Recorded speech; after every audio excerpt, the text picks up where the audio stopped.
If you agree, raise your hand. Trump is following through on his promises. Just been lackluster. Kind of a mixed bag. I'm not saying that he's a perfect man. Trust me, he's not. In November, Trump took over a key block of voters, young men. 6 months, nearly 200 executive orders, multiple military actions, and a massive spending bill later. It's going to make this country into a rocket ship. It's going to be really great.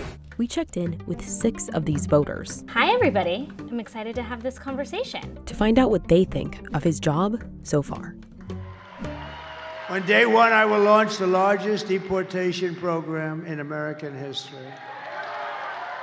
I'm going to say a statement, and you guys are going to raise your hand if you agree with the statement. President Trump's deportation plan is moving too slowly.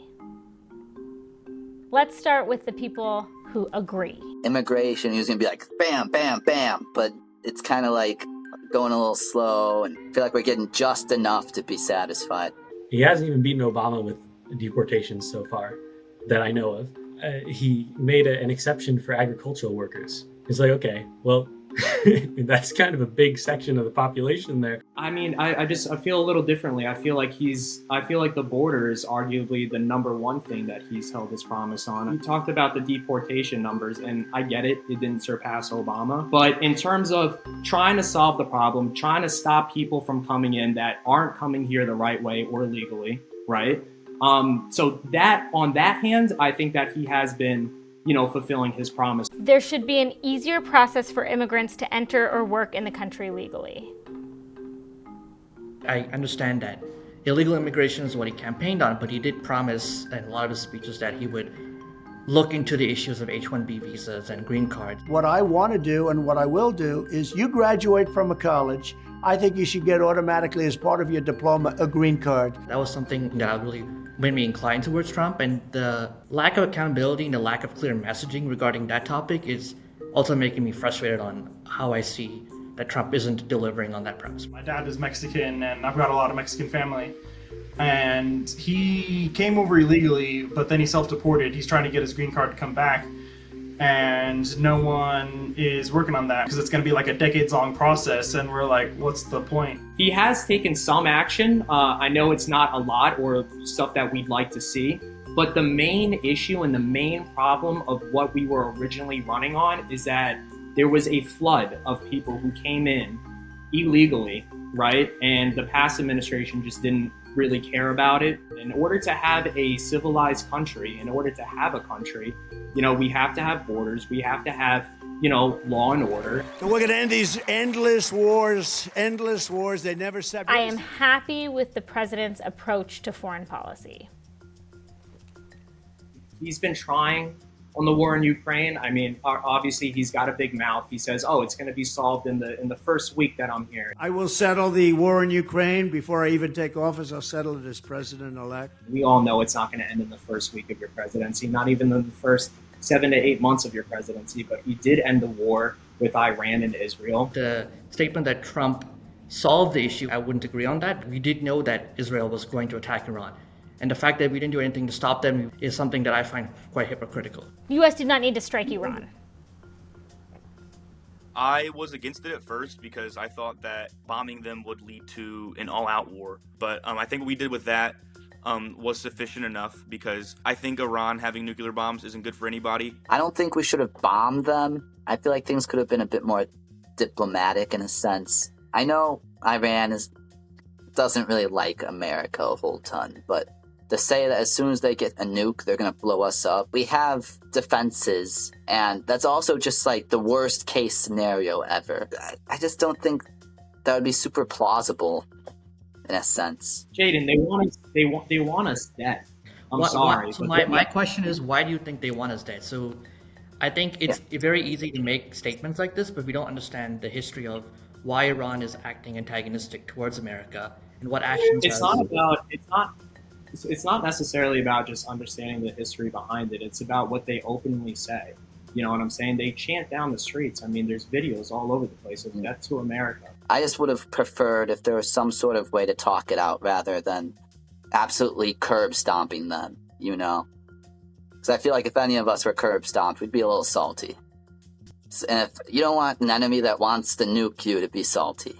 Israel and U.S. relations have always been really strong. They've been one of our closest allies. We've always been one of their closest allies. And I feel like to not take action would have just been kind of leave them hanging rather than, starting a land war. Just a precision surgeon going in and cutting out the tumor that we needed was just what we needed at that time. The U.S. should do more to help the Palestinians.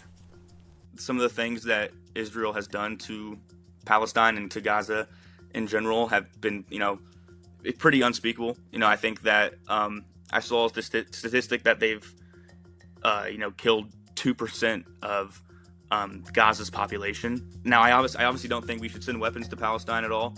I just think that we should, send aid, send food, send medical equipment to Palestine. I think that it would be, really helpful for them, and I think it'd also be a really good look for the United States. I want to try and support them, but I feel like we have such deep ties with Israel that either we have to support them or not support anyone at all. Do you think that U.S. should support Israel or not anyone at all? I feel like they shouldn't be involved in that conflict whatsoever. The bigger thing is we should get a ceasefire going. We should try to start new talks for a solution to this whole conflict, etc. The U.S. should be more involved in helping Ukraine. I don't feel the need that we should be in any foreign wars. I just think that in this particular situation, you're trying to pursue peace. That's great, but when one side is not, cooperating, then you're kind of left with no other choice. My fundamental perspective on this is, again, context and history matters. It's very easy to say support one side and say Palestinian people we have to support Ukrainians.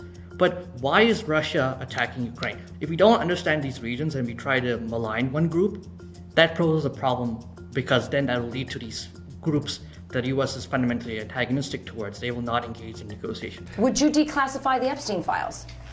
Yeah, I would. The Trump administration is being transparent with the Epstein files.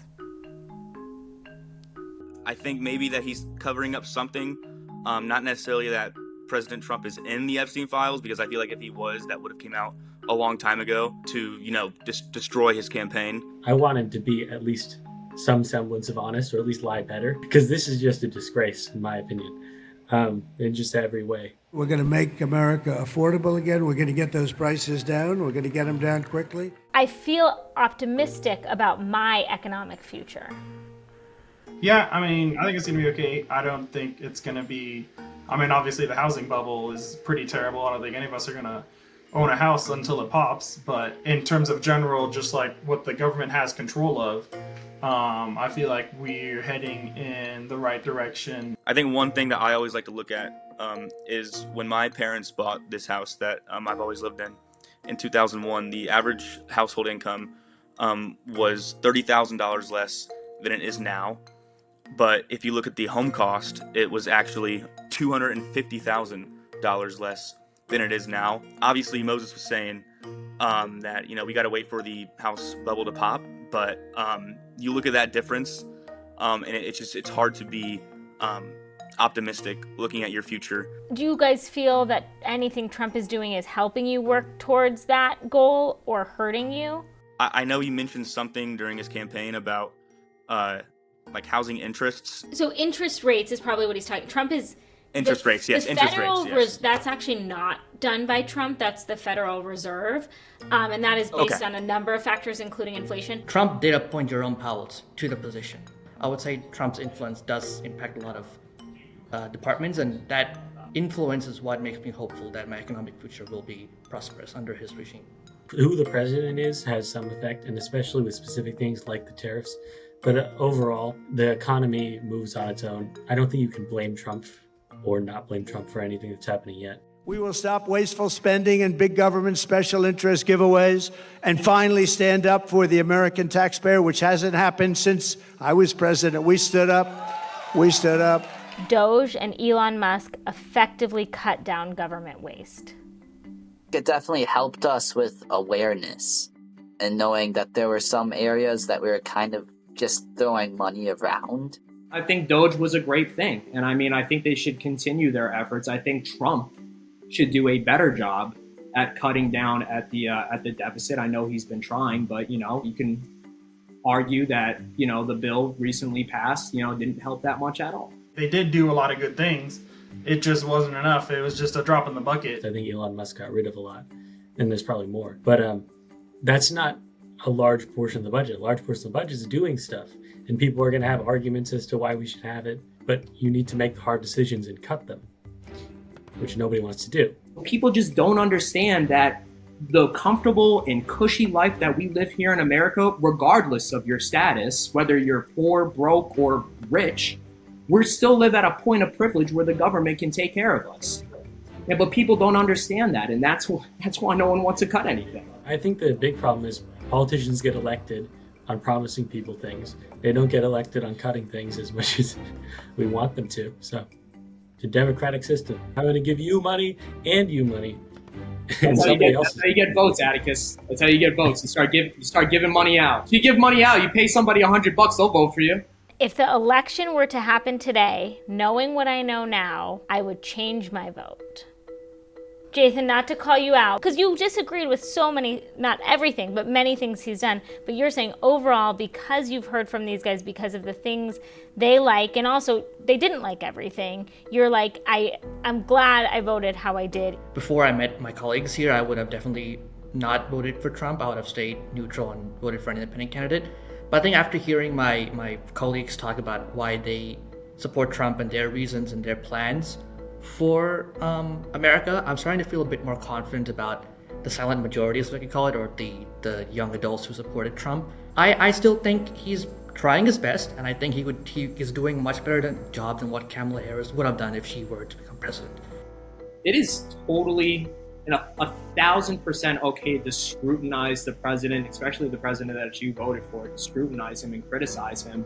And that's part of what makes America great, is that we can do that. I know we disagreed on this podcast, but I agree with you. We can still do better. He's not 100% perfect. I'm not saying that he's a perfect man. Trust me, he's not. But, I just want to say, listen, it's okay. We can criticize the president, and that's totally fine. We can change our opinion, and it's by having conversations like these. I so appreciate all of you guys sharing your thoughts, being really honest. I learned a ton.